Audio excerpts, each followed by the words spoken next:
സുഹൃത്തുക്കളെ, ഇപ്പൊ നമ്മൾ കോഴിക്കോട് പാളയത്ത് സബ്വേയിലാണുള്ളത്. ഇവിടെ രസകരമായിട്ടുള്ള കുറെ ചിത്രപ്പണികളുണ്ട്. അപ്പൊ ഈ സബ്വേ എന്ന് പറഞ്ഞാൽ നിങ്ങൾക്ക് എന്താണെന്ന് അറിയാലോ അല്ലെ? നമ്മുടെ ട്രാഫിക് ജാം ഒഴിവാക്കാൻ വേണ്ടി കാൽനട യാത്രക്കാർക്ക് പോകാനുള്ള അണ്ടർ പാസേജ് ആണ് സബ്വേ. അപ്പൊ ഇതിലേക്ക് ഇങ്ങനെ വന്നു കഴിഞ്ഞാൽ ഇത് നിർമ്മിച്ച കാലങ്ങളൊക്കെ ഇവിടെ എഴുതിയിട്ടുണ്ട്.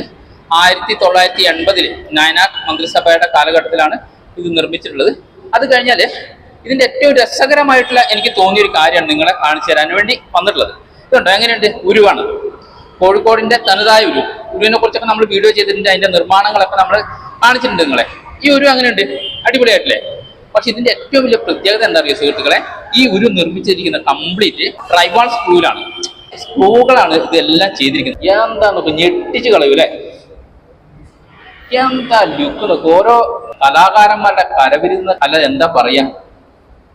ഇവിടെ നല്ല തിരക്കാണ്, ആളുകൾ വന്നുകൊണ്ടിരിക്കുകയാണ്. അതിന്റെ ഇടയിലാണ് നമ്മളിത് ഒന്ന് ഷൂട്ട് ചെയ്തത്. കണ്ടപ്പോൾ വളരെ കൗതുകം തോന്നിയതാണ്. അപ്പൊ നിങ്ങൾ ഇതുപോലുള്ള യാത്രകളൊക്കെ ചെയ്യുന്ന സമയത്ത് ഇത്തരത്തിലുള്ള വ്യത്യസ്തമായ കാഴ്ചകളൊക്കെ കണ്ടാല് ക്യാമറയിലേക്ക് പകർത്തുക. പിന്നീട് ഓർക്കുമ്പോൾ വളരെ രസകരമായിട്ട് തോന്നുന്ന ചില കാഴ്ചകളാണ് ഇതൊക്കെ. എന്താ നോക്ക്, ഒരു 3D പിക്ചറിനെ വെല്ലുന്ന രീതിയിലാണ് ഉണ്ടാക്കിയിരിക്കുന്നത്. ഇതിൽ വേറെയും വ്യത്യസ്തമായ ഒരുപാട് ചിത്രങ്ങളുണ്ട്. പക്ഷെ നമുക്ക് ഏറ്റവും വ്യത്യസ്തമായി തോന്നിയ, രസകരമായി തോന്നിയ ഒരു പിക്ചറാണ് നമ്മൾ കാണിച്ചത്. ഇതിന്റെ ഉള്ളിൽ ഒരുപാട് ജംഗ്ഷനുകൾ ഉണ്ട് കേട്ടോ. ഏത് ആംഗിളിൽ നോക്കിയാൽ നല്ല രസമാണ്. നമ്മൾ നേരത്തെ ഇതിന്റെ ഓപ്പോസിറ്റ് ആംഗിളിൽ നിന്നാണ് ഷൂട്ട് ചെയ്തത്. കണ്ടോ, മനോഹരമായിട്ടുള്ള ഒരു പിക്ചറായിട്ട് നമുക്ക് കാണാൻ കഴിയും.